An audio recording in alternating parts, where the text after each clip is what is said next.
quand le pouvoir nous monte à la tête. Regardez cette vidéo. Vrai, nous sommes au quartier Binza-Pigeon dans la commune d'Ngalema, précisément sur l'avenue des Libérations, ex-24 novembre. Ici, l'ex-ministre de la Santé, Eteni Longondo, a décidé de s'emparer d'une avenue qui désormais devient sa propriété privée. Avec l'aide de la police du parquet de la Gombe, c'est au cadre de l'IDPS vient de clôturer cette rue qui dorénavant fera partie intégrante de la parcelle dont il est le propriétaire. Les portails des parcelles situées dans cette avenue ont été tous barricadés par des murs en briques ici en pleine construction comme l'attestent les images. Les voisins de messieurs Eteni Longondo qui alertent l'opinion sur cette mesure arbitraire sont donc obligés d'escalader des murs afin d'évacuer à leurs occupations, une tâche très pénible pour les enfants à bas âge et surtout des mères de famille. Voici un ancien ministre qui va faire murer les portails de ses voisins. Voici un homme de pouvoir qui abuse de son pouvoir. C'est ça l'Afrique. Lorsque on te nomme à un petit poste, tu ne te sens plus pissé.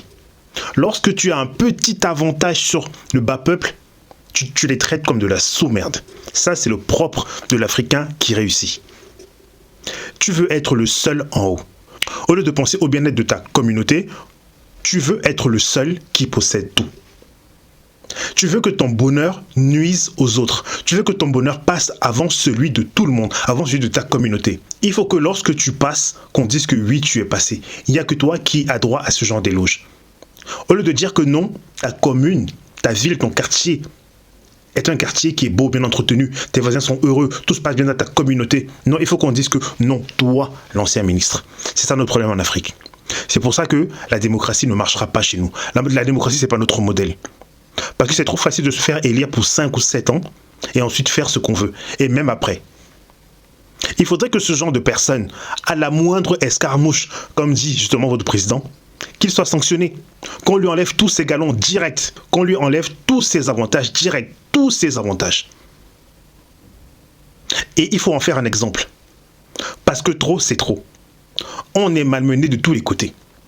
Les pays occidentaux nous malmènent. On va encore chez nous, nos propres dirigeants nous malmènent. Trop, c'est trop. On n'est pas né pour souffrir. On n'est pas venu là pour souffrir, comme dit quelqu'un. C'est une honte, c'est une vraie honte.